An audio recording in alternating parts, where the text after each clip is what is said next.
आदिशक्ती तुळजाभवानी,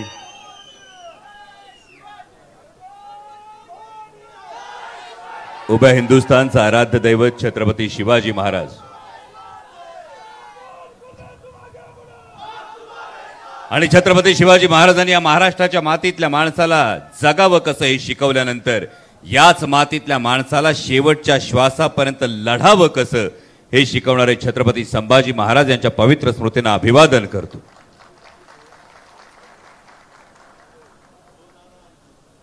आज खरं तर कपर्दिकेश्वराच्या या भूमीमध्ये बोलत असताना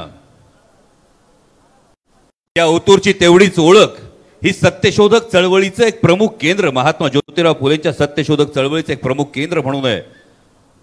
आणि महात्मा फुलेंनी ज्या मुलींसाठीच्या शाळा काढल्या त्यातली चौथी शाळा या आपल्या ओतूरमध्ये काढली होती।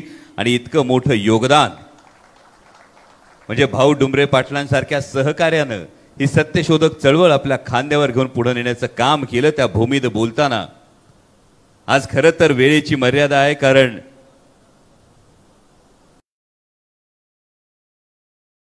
पुन्हा हेलिकॉप्टरचं टेक ऑफ आहे आणि सभांच्या या सगळ्या धामधुमीमध्ये धावत असताना अनेक व्यासपीठावरचे सगळेच जे मान्यवर या सभेसाठी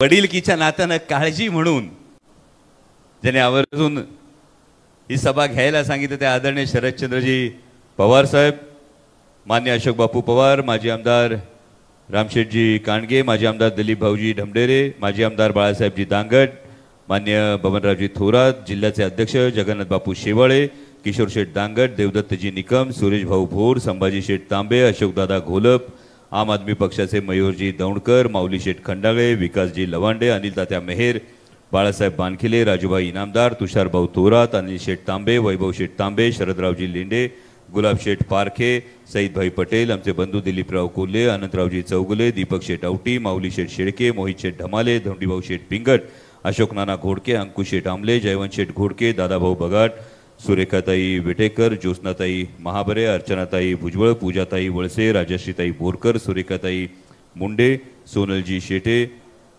बाबा शेठ परदेशी, सुनीलजी मेहर, बाजीराव शेठ ढोले, धोंडीभाऊ शेठ भोर, बाबाजी शेठ शिंदे, सुनीलजी ढोबळे, जालिंद्र शेठ पानसरे, बंसी शेठ चतुर, काका धावडे, उत्तम शेठ काशेद, बाबूभाऊ पाटे, विजयराव कुराडे, मोहनजी बांगर, तुळशीरामजी भोईर, नांगरे गुरुजी असतील, रावभाई असतील, संतोष केदारी, आदिनाजी चव्हाण, जितेंद्रजी बडवाई, समीरजी भगत, सगळेच आपण मान्यवर। ही सगळी नावं घेणं का गरजेचं आहे तर ही सगळी मंडळी आहेत, ही इरिसरीनी लढतायत आणि त्यामुळं खरं तर महाराष्ट्रभर प्रचार घेण्यासाठी फिरण्याची मोकळीक लोकसभेची निवडणूक असताना सुद्धा मिळते। हे सगळं तुमच्या जीवावर आहे।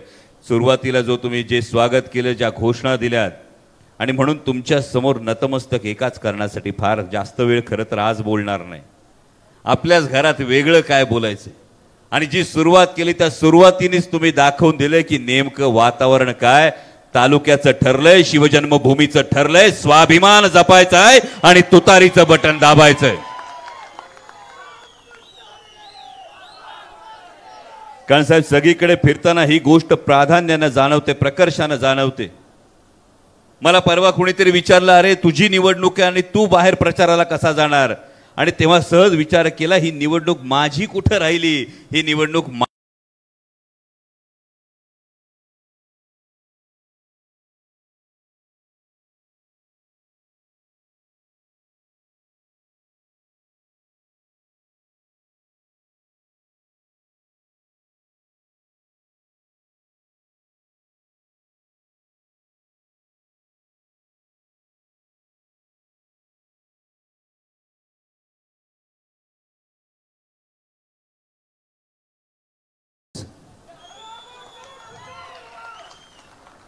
पण माननीय पंतप्रधानांच्या सभेमध्ये पंतप्रधान स्टेजवर यायच्या आधी बरं का, ज्या अधिकृत उमेदवारांना उमेदवारी आहे त्यांना पंतप्रधान यायच्या आधीच बोलायला केवळ 3.5 मिनिटं वेळ मिळाला। आणि केवळ 3.5 मिनिटं वेळ असताना शेतकऱ्यांना 6,000 रुपये वर्षाला देतात, याचा गौरवोद्गार जर विरोधी उमेदवार काढत असतील तर हा प्रश्न आपल्याला विचारायला पाहिजे। आमच्या कांद्याची निर्यात बंदी केली, एकरा माग 3.5 लाखाचं नुकसान केलं, तुम्ही कुठल्या 6,000 रुपयाचं दिवसाच्या 17 रुपयाचं कौतुक सांगताय? मागच्या जानेवारीमध्ये 37-38 रुपये आमच्या दुधाला रेट होता. जानेवारी 2023 ची गोष्ट सांगतोय. आज 22 आणि 24 रुपयांनी दूध घालतोय आम्ही. कुठल्याची कौतुक करताय? अरे 20 रुपयाला पाण्याची बाटली मिळते विकत आणि 22 रुपयाला आमच्या शेतकऱ्याला दूध घालावं लागतंय. जर हा विचार करावा लागत असेल आणि हा विरोधाभास असेल आणि विरोधी उमेदवार जर व्यासपीठावरून माननीय पंतप्रधानांच्या शेतकरी धोरणांचं कौतुक करत असतील तर खरंच विचार करावा लागतो. वावराला खतं घालतो त्या खतावर 18% जीएसटी भरतो. शेतीची अवजारं घेतो त्याच्यावर 12% जीएसटी भरतो. आणि असं असताना आमच्या तोंडावर फेकले जातात दिवसाचे फक्त 17 रुपये. माननीय पंतप्रधान जेव्हा पुणे जिल्ह्यामध्ये आले ताई, तेव्हा माझ्या मावल्या सकाळपासून रणरण त्या उन्हामध्ये कांदा, आता ढमढेरे काकांनी सांगितलं 32 वेळा हाताळावा लागतो. या 32 वेळा कांदा हाताळणाऱ्या माझ्या माऊलींना कधीतरी त्या कांद्याच्या निर्यातीविषयी एक शब्द माननीय पंतप्रधानांच्या तोंडून निघाला असं वाटलं होतं. एकही शब्द निघाला नाही. माननीय पंतप्रधान प्रचारासाठी येऊ शकतात. शिवजन्मभूमीच्या शिलेदारांनो हे विसरू नका. माननीय पंतप्रधान प्रचारासाठी पुण्यात येऊ शकतात, पुणे जिल्ह्यात येऊ शकतात, पण 10 वर्षात माननीय पंतप्रधानांना छत्रपती शिवाजी महाराजांच्या जन्मस्थळी नतमस्तक व्हायला यावंसं वाटत नाही. आणि मग त्यांच्या नावाने जी मतं मागतात त्यांना हा शिवजन्मभूमीचा स्वाभिमान तुम्ही फक्त स्वार्थासाठी गहाण ठेवणार का, या प्रश्नाचं मात्र उत्तर द्यावं लागेल. माननीय पंतप्रधान काल म्हणाले, खरं तर पंतप्रधान पदाची इतकी मोठी प्रतिष्ठा आहे कारण साहेब कायम सांगतात पंतप्रधान पद ही एक इन्स्टिट्यूशन, एक संस्था आहे. आणि असं असताना माननीय पंतप्रधान म्हणाले, आदरणीय साहेबांविषयी नामोल्लेख न करता 45 वर्ष असणारी एक भटकती आत्मा. देशाचे पंतप्रधान बोलतात भटकती आत्मा. फार नम्रपणे देशाच्या पंतप्रधानांना सांगू इच्छितो, होय आदरणीय शरदचंद्रजी पवार साहेब आजच्या महाराष्ट्राचा आत्मा आहेत. सर्वसामान्य शेतकऱ्यांचा, महिलांचा, कष्टकऱ्यांचा, युवकांचा आत्मा आहेत. आणि हे जेव्हा भटकत होते, जेव्हा भुजला भूकंप झाला होता ना, तेव्हा माननीय स्वर्गीय अटल बिहारी वाजपेयी पंतप्रधान होते. भुजला भूकंप झाला होता, अख्ख्या संसदेमध्ये विरोधासाठी विरोध न करता मला याचा अनुभव आहे आणि मी भुजच्या भूकंपाला पुनर्वसनाला जाणार हे सांगणारे एकमेव आत्मा आदरणीय शरदचंद्रजी पवार साहेबच होते. आज तुम्ही येऊन आरोप करता, जेव्हा कांद्याच्या माळा घालून तुम्ही संसदेमध्ये आंदोलन करत होतात ना आणि आमच्या कांदा उत्पादक शेतकऱ्याच्या ताटात माती कालवा सांगत होतात, तेव्हा काही झालं तरी माझ्या कांदा उत्पादक शेतकऱ्याची निर्यात बंद करणार नाही, माझ्या कांदा उत्पादक शेतकऱ्याच्या ताटात माती कालवणार नाही, हे ठामपणे सांगणारी आत्मा आदरणीय शरदचंद्रजी पवार साहेबच होते. आज माझ्या माता भगिनींना 33% आरक्षण देणार आहे, त्यानंतर 50% आरक्षणाला संमती देणार आहे. संरक्षण खात्यामध्ये माझ्या माता भगिनींना 11% आरक्षण देणार आहे. आदरणीय शरदचंद्रजी पवार साहेबच होते. मंडल आयोगाच्या शिफारसी लागू करणारे, त्यासाठी पुढाकार घेणारं पहिलं राज्य असणारा आत्मा आदरणीय शरदचंद्रजी पवार साहेबच होते. अरे हो, हा आत्मा भटकतो, हा आत्मा भटकतो, शेतकऱ्याच्या बांधावर भटकतो, हा आत्मा भटकतो, तो प्रत्येक युवकाला भवितव्य देण्यासाठी भटकतो. आणि याला आम्ही पवित्र मानतो. पक्ष फोडून, चिन्ह फोडून, दबाव टाकून स्वार्थासाठी सरपटायला जे लावतात त्यांना पाशवी म्हणतात, त्यांना राक्षसी म्हणतात. आपण विचार करा, एवढ्या मोठ्या पदावर आपण आहात. फार नम्रपणे एवढंच सांगतो की होय, आमचा आत्मा आहे आणि या आत्म्याला आम्ही जपतो आणि कायम जपणार आहोत. पण माझ्या भावांना एवढंच सांगतोय, 7 तारखेला काही भागातल्या निवडणुका होतील. आतापासून अनेकांना दबावाचे फोन यायला सुरुवात झाली आहे, बरोबर ना? झाली ना? 7 तारखेनंतर ह्याच्यात आणखी वाढ होईल. सत्ता, पैसा, दबाव या सगळ्याचा वापर केला जाईल. तशी लक्षणं आतापासून दिसायला लागलीत. तसा दबाव आला आणि हे झालं तर माझ्या शिवजन्मभूमीच्या प्रत्येक मावळ्यावर माझा भरोसा आहे.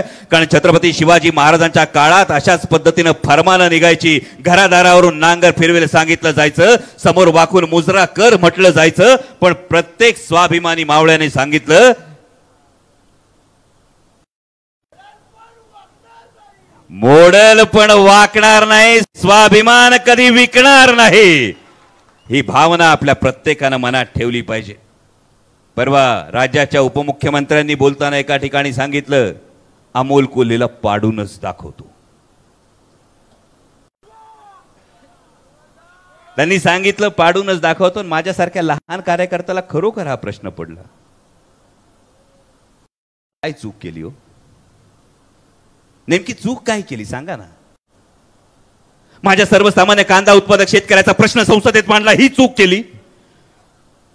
बिबट्याच्या संदर्भातला प्रश्न संसदेत मांडला, ही चूक केली. कुठलीच राजकीय पार्श्वभूमी नसताना सर्वसामान्य कुटुंबातला एक पोरगा आदरणीय पवार साहेबांच्या आशीर्वादाने देशाच्या संसदेत जातो आणि 3 वेळा संसद रत्न पुरस्कार मिळवतो. तो माझ्या सर्वसामान्य शिरूर लोकसभेच्या मतदारांना अर्पण करतो, ही चूक केली.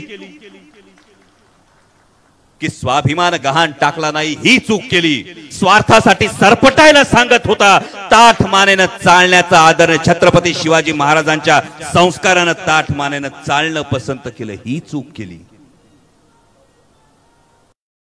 आणि म्हणूनच एवढीच विनंती, फार मोठे नेते आहात आपण, आणि जर तुमची मर्दुमकीच दाखवायची असेल तर सर्वसाधारण एका मध्यमवर्गीय शेतकऱ्याच्या पोराला पाडण्यात कसली आली मर्दुमकी? मर्दुमकीच दाखवायची असेल तर सांगा ना दिल्लीच्या सरकारला कांद्याची निर्यात बंदी उठवून दाखवा. सांगा ना ज्या राज्याचे तुम्ही उपमुख्यमंत्री आहात त्यांच्या मुख्यमंत्र्यांना बाजूला बसणाऱ्या सांगा की माझ्या बिबट प्रवण क्षेत्रामध्ये दिवसा 3 फेज लाईट द्या. सांगा ना तुमच्या मंत्रिमंडळाला सांगा, जसं केरळचं राज्य आपत्ती क्षेत्र राज्य आपत्ती घोषित करतं त्या पद्धतीनं जुन्नर वन विभागामध्ये राज्य आपत्ती घोषित करा आणि बिबट्याच्या त्रासापासून आम्हाला सवलत द्या. आमच्या दुधाला भाव द्या. जर बर्दुमकी असेल तर हे करून दाखवा. पाडापाडी आणि दमदाटी वारकरी संप्रदायाची लोक आहोत आम्ही. ज्ञानोबा माऊलींनी जगद्गुरु तुकाराम महाराजांनी आत्मभान दिलंय, प्रेमानं जग जिंकता येतं हे सांगितलंय. आणि त्या आत्मभान जागलेल्या या मराठी माणसामध्ये छत्रपती शिवाजी महाराजांनी छत्रपती संभाजी महाराजांनी स्वाभिमान भरलाय. हा स्वाभिमान मात्र झुकणार नाही, एवढी आपण सगळ्यांनी काळजी घ्या. मला खरं तर जेव्हा पहिल्यांदा तुम्ही संसदेत निवडून गेलो साहेब, या सगळ्या मंडळींनी तब्बल 41,000चं लीड गेल्या लोकसभा निवडणुकीमध्ये दिलं होतं. आणि निवडून गेल्यानंतर काहीच अनुभव नव्हता, करायचंय काय नक्की जाऊ. म्हणून म्हटलं आपल्या आधीचे लोकप्रतिनिधी 15 वर्ष होते, त्यांनी नेमके काय प्रश्न विचारले, नेमका कशाचा पाठपुरावा करायचा बाकी राहिलाय, म्हणून त्या प्रश्नांची माहिती घेऊ. आणि मी डमी उमेदवार म्हणतो हे फार जबाबदारीनं म्हणतो, कारण काही लोकांना तुमच्या सुखदुःखांशी देणं घेणं नाही. म्हणून कांद्याची निर्यात बंदी झाल्यानंतर तोंडातून शब्द निघाला नाही, बिबट्याच्या संदर्भात तोंडातून शब्द निघाला नाही, दुधाचे भाव पडले तोंडातून शब्द निघाला नाही. पण जेव्हा संसदेत गेलो आणि विचारलेले प्रश्न ऐकले, प्रश्न वाचले, पुराव्यानिशी सांगतोय काही लोक फक्त व्यापार करण्यासाठी संसदेत गेले. प्रश्न बघितले आणि 60-70 प्रश्न फक्त संरक्षण खात्यावरचे प्रश्न. आणि मला प्रश्न पडला, या संरक्षण खात्याच्या प्रश्नाविषयी माझ्या जुन्नरमध्ये तर संरक्षण खात्याचा काही संबंध नाही, माझ्या आंबेगावमध्ये संरक्षण खात्याचा काही प्रश्न नाही, शिरूर हवेलीत काही प्रश्न नाही, भोसरीमध्ये फक्त रेड झोनचा प्रश्न आहे. पण प्रश्न मात्र हे होते ढमढेरे काका की अमुक एक सॉफ्टवेअर कधी खरेदी होणार, अमुक याचं नक्की कंत्राट कधी निघणार. आणि तेव्हा मला कळलं, अरे बापरे, याचं कधीतरी उत्तर तर मागावं लागेल. कारण प्रश्न कांद्यावर विचारला पाहिजे, प्रश्न आयात निर्यात धोरणांवर विचारला पाहिजे, प्रश्न बिबट्यांवर विचारला पाहिजे, प्रश्न पुणे नाशिक रेल्वेवर विचारला पाहिजे. पण 70 ते 75 प्रश्न जर संरक्षण खात्यावर असतील तर मला एका सिनियर पत्रकाराने सांगितलं की यालाच तर समोरच्यांचं राजकारण म्हणतात की हे प्रश्न विचारून नेमकं भलं कोणाच्या कंपनीचं होतंय याचा जर आपण धांडोळा घेतला तर कुणाला जनतेच्या प्रश्नांची आस आहे आणि कुणाला फक्त आपली कंपनी वाढवण्याचा हव्यास आहे, ही गोष्ट तुमच्या समोर आहे. असं वैयक्तिक मी खरंच कधी काही फारसं बोलत नाही, पण आदरणीय दादांनी जी दादा अनेक ठिकाणी एक प्रश्न विचारतात. अमोल कोल्हे लढायला तयार नव्हता, अचानक बाबा लढायला कसं काय तयार झाला?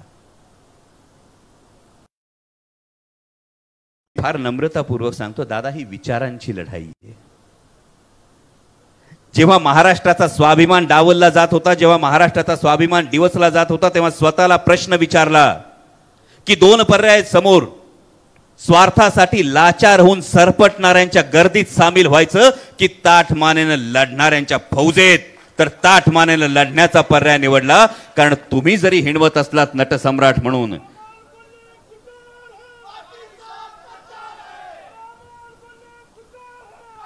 तरी छत्रपती शिवाजी महाराज आणि छत्रपती संभाजी महाराजांचा इतिहास जर सांगतो तर जेव्हा महाराष्ट्राच्या स्वाभिमानावर कोणीतरी ललकारतो तेव्हा लढणाऱ्यांच्या यादीत सामील होणं गरजेचं असतं. आणि त्याही पेक्षा दुसरी फार महत्वाची गोष्ट होती.